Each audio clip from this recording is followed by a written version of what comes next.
Officiel les gars, Seny Mayulu est d'accord de disputer sa première Coupe du Monde avec la RDC à condition que les sélectionneurs lui garantissent une place de titulaire à la Coupe du Monde 2026. Hein? Déjà au PSG il n'est plus titulaire hein? Mais pour venir en sélection, il impose déjà d'être titulaire. Quand il dit titulaire, c'est titulaire indiscutable. Hein? Bon, selon vous, qu'est-ce que vous en pensez? C'est bon ou pas? Même d'énergie dans l'univers de la Coupe du Monde, quelles sont vos attentes en tant qu'une personne qui soutient le léopard de la RDC? Bon, c'est qu'ils aillent le plus loin possible dans la compétition, que les joueurs congolais puissent se mettre en avant, que ça puisse aussi être un tremplin pour certains qui seront là dans leur carrière. Une Coupe du Monde, c'est toujours une très belle exposition. Et parfois, c'est le moment où certains joueurs se révèlent. Effectivement. Et surtout, lorsque nous étions en train de lire différents commentaires sur les réseaux sociaux, il y a beaucoup de nos abonnés qui se posaient des questions et ça ne serait pas aussi un bon moment de vendre le talent des binationaux parce qu'il y a beaucoup de joueurs binationaux. Mais actuellement, bien qu'il n'y a pas encore assez de temps parce qu'il y a des binationaux qui ont pu commencer avec les dossiers administratifs, mais qui n'ont pas encore finalisé les dossiers pareils. Est-ce qu'à l'allure actuelle avec la sélection congolaise, est-ce que vous trouvez réellement que la République démocratique du Congo, avec son ossature actuelle, peut faire face à des grandes nations sur le plan de la Coupe du Monde? Bon, pour répondre de manière pragmatique, non. Parce qu'aujourd'hui, comme je le dis souvent, l'équipe nationale de la RDC est pour moi en chantier parce que derrière ce qu'on voit, donc la vitrine, il faut voir qu'aujourd'hui on n'a pas un travail de fond qui est effectué. L'équipe est constituée de joueurs, comme vous le dites, binationaux, en majorité, je crois 98%. Et je pense que ce n'est pas un atout pour la RDC sur le long terme. Ça veut dire qu'il n'y a pas un projet structuré au niveau national pour pouvoir faire en sorte que les joueurs issus du pays, qui est le premier vivier en termes de ressources humaines, puissent alimenter l'équipe nationale congolaise. J'ai vu des pays comme l'Islande, ils ont des populations comme Goma, même moins, je crois 150 000 habitants.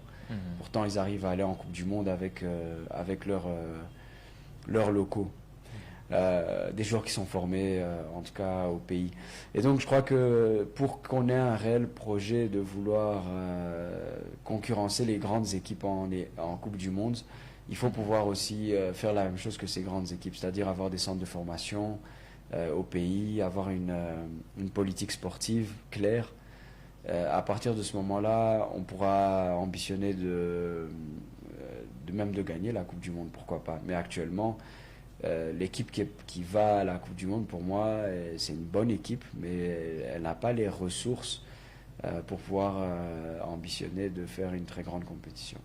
Alors si aujourd'hui, parce que la liste sortira le 11 mai, parce qu'il y a celui qui nous écrit même sur YouTube, voulons savoir qui sont les joueurs sélectionnés pour la Coupe du Monde. Alors la liste des présélectionnés sortira le 11 mai et nous aurons le temps de discuter plus sur cette liste. Alors si dis-moi aujourd'hui, Sébastien Desabre demandait à Hugo Kasuku un conseil assez conscient de la présélection des joueurs au niveau des préparatifs de la Coupe du Monde, quel serait réellement le vœu de Monsieur Hugo? Vous pouvez reposer la question, j'ai pas... Alors j'ai dit aujourd'hui, si dis-moi Sébastien Desabre, est-ce qu'on peut demander un conseil à Hugo Kasuku en tant que quelqu'un qui maîtrise aussi, ou soit qui a une idée générale sur le sport, précisément le football, quel serait le plus grand conseil à donner à Sébastien Desabre avant de présélectionner les différents joueurs qui devront quand même affronter différentes équipes nationales, voulais-je dire? Moi, je crois qu'une compétition comme la Coupe du Monde, c'est une compétition où il faut sélectionner des joueurs en fonction de leur performance. C'est clair que ce qu'ils ont démontré par le passé, ça a pu servir l'équipe nationale pour arriver au pied de la Coupe du Monde. Mais je crois que c'est une compétition où il faut mettre en place une équipe sur base des performances actuelles des joueurs. Et parfois, ce que je pourrais conseiller au sélectionneur, c'est de peut-être changer sa tendance à avoir des sentiments de vouloir garder des joueurs parce que parfois ils ont été avec lui dans la campagne. Je crois que c'est une compétition où il faut arriver avec vraiment les meilleurs joueurs actuels et trancher sans mettre trop de considérations sentimentales dans ces questions-là. Ça, c'est le premier conseil que je pourrais donner. Alors, revenant sur vos allocutions, je crois que c'est quand même fondé parce qu'il y a aussi ce qu'on remarque chez les sélections africaines et qu'il y a des joueurs qui s'estiment étant plus leaders dans différentes compétitions. Par exemple, le cas de Cédric Bakambu, les cas des garçons comme Yohan Uis, ça quand ils s'estiment déjà jouer en Europe et qu'ils sont au sommet. Et là, il y a une difficulté parce que lorsqu'ils arrivent en équipe nationale, ils veulent toujours imposer leur leadership, que l'on croit que non, ce sont eux qui sont le meneur de jeu côté léopard de la République démocratique du Congo. Et surtout, là, on remarque que c'est là dans plusieurs équipes africaines. Ne trouvez pas aussi que ça peut être aussi un grand obstacle pour surtout la RDC de participer à la Coupe du Monde? Bon, je crois que les équipes africaines, elles ont leur manière de fonctionner. C'est pas pour autant dire que c'est mauvais, mais c'est vrai que on a tendance à totémiser, à faire des totems avec nos joueurs. Donc, à un moment donné, on regarde pas trop leur performance, mais on va se baser plutôt sur ce qu'ils ont fait, sur qui ils sont, sur le nom qu'ils ont. Et ça, c'est un danger pour notre équipe nationale. Je crois qu'il faut prendre, comme je dis, les joueurs pour ce qu'ils sont capables de produire. Et à partir du moment où Bakambu, je crois pour l'instant, il est en forme. Il a connu une très grande période de méforme là, avant les éliminatoires, etc. Je crois qu'il y avait vraiment une période où il était très contesté. Là, pour l'instant, il est plutôt pas mal. Donc, je crois qu'il faut donner la chance à chacun, mais celui qui répond pas aux attentes, il faut très vite corriger le tir. Donc, il faut pas avoir peur de faire un remplacement ou soit de pas titulariser des gens qui ont des noms qui résonnent fort, parce que le but d'une compétition, c'est de pouvoir aller le plus loin possible. Oui, avant de revenir sur ce que vous aviez parlé concernant des centres de formation, parce que c'est là aussi nous aurons aussi l'occasion de se parler plus de l'équipe du FC Gol. Alors, avant de clôturer les chapitres Léopard de la RDC, alors sinon, lorsque Sébastien Desabre s'exprimait devant les médias, il a fait savoir que non, il n'y aura pas assez de changements pour les joueurs présélectionnés pour la Coupe du Monde. Alors ça a créé beaucoup de questions dans les fanatiques parce que certains ont estimé que l'équipe des Léopards de la République démocratique du Congo, actuellement, cette équipe a plus besoin de joueurs binationaux qui peuvent venir renforcer l'effectif parce que les joueurs avec lesquels nous sommes habitués, à l'occurrence Meshak Elia, Cédric Bakambu, Fisto Maël et les autres, lorsqu'on essaie un peu d'évaluer dans les championnats, là où ils logent actuellement, il n'y a pas quand même quelque chose de positif que l'on essaie un peu d'observer parce qu'avec Meshak Elia, il a trouvé que le chemin de but récemment avec l'équipe d'Alanya Sport, mais également lorsqu'on voit Fisto Maël, c'est un joueur juste qui apparaît dans certains matchs. Bakambu actuellement en Liga, même s'il est en forme, mais difficile aussi d'être parmi le panthéon de buteurs. Ne trouvez-vous pas que c'est aussi un très grand danger lorsqu'il dit qu'il va conserver presque la même équipe? Et les joueurs dont on pensait ils peuvent renforcer l'effectif de la RDC, jusqu'à présent sur le plan administratif, c'est un problème parce qu'on ne sait pas si ils ont déjà reçu le passeport congolais. Est-ce que la FIFA les a octroyé quand même la nationalité footballistique à ce qui concerne la République démocratique du Congo? Bon, cela témoigne de ce que j'ai dit dès le départ, c'est que notre équipe nationale aujourd'hui, elle est fondée sur plus de la construction avec ce qui vient en fonction peut-être des saisons. Il n'y a pas un réel contrôle sur ça. Comme vous dites aujourd'hui, vous me parlez de tout un tas de problèmes. Ça, c'est des problèmes structurels de notre football. C'est-à-dire qu'aujourd'hui, à la veille d'une Coupe du Monde, on est toujours en train d'essayer de se bagarrer pour faire des passeports, pour essayer de chercher des joueurs. Normalement, c'est pas comme ça. Normalement, vous avez vous avez identifié à partir de 14-15 ans les plus grands potentiels du pays. Vous faites un suivi régulier sur eux, qu'ils soient au pays ou à l'étranger. Vous mettez en place des centres de formation, vous accompagnez des équipes de football, des académies pour qu'elles puissent être votre réservoir. C'est un champ en fait qu'on cultive. Donc c'est comme ça qu'on construit des grands succès, des grandes victoires. C'est à partir du moment où il y a un travail qui est fait. Mais quand à la veille d'une Coupe du Monde, vous devez réfléchir on n'a pas de joueurs nationaux qui peuvent venir intégrer l'équipe nationale. Il faut qu'on puisse aller chercher à vite donner un passeport congolais à tel joueur.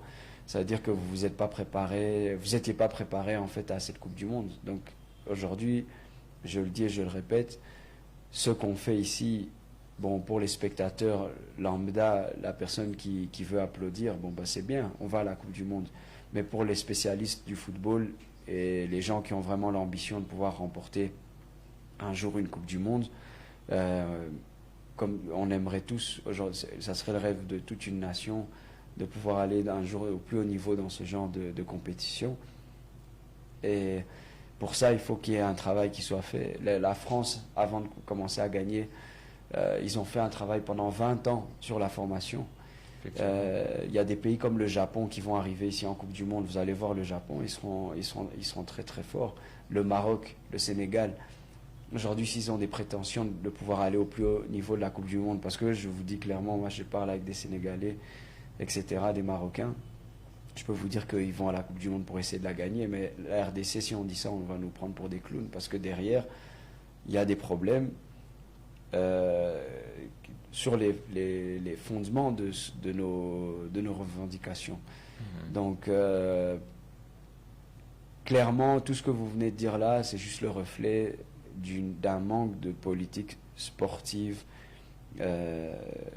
disons, profonde.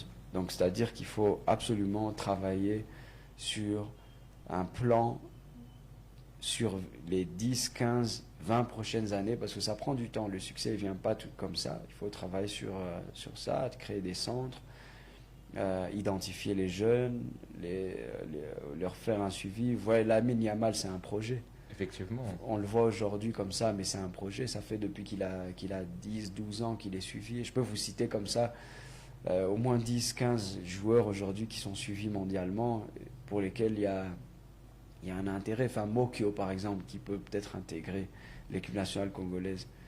Bon, en fait, la Belgique, ça fait des années qu'ils suivent Mokyo. Mokyo était attaquant au départ. Il jouait à Gand. Et puis, on l'a mis arrière défenseur central. Et là, il a explosé. Et puis, l'Ajax d'Amsterdam est venu le chercher, mais il y avait aussi le Barça qui était derrière lui. Son père était au Barça, etc. Et donc, c'est des joueurs qui sont connus. Mais en Belgique, on le suivait. Bon, maintenant, si la RDC arrive à le voler à la Belgique, c'est magnifique. Mais ce que je veux dire, c'est que c'est des gens... En Belgique, on connaît des joueurs dès qu'ils ont 12 ans. Moi, quand je jouais en Europe, il y avait des gens avec qui on jouait, on avait 14 ans, mais c'était des stars dans le pays. En Italie, il y avait des stars, parce que c'était des petits qui étaient suivis par les fédérations, connus par tout le monde. Ici au Congo, si je vous demande aujourd'hui de me citer 10 joueurs qui sont capables de demain représenter la RDC, qui ont moins de 14 ans, vous aurez aucun nom à me citer. C'est pas normal, on n'identifie pas nos talents, on ne sait pas l'exploiter. Effectivement, c'est ça le plus grand problème. Alors, avant de clôturer, M. Hugo, entre l'équipe de la République démocratique du Congo de la Coupe d'Afrique des Nations, que vous avez suivi quand même la CAN, Bien sûr. entre l'équipe de la CAN et l'équipe qui a qualifié la RDC à la Coupe du Monde, si Dimon Hugo Kasuku était sélectionneur de la RDC, quelle serait quand même l'équipe sur base de laquelle vous pourriez toutefois vous pencher?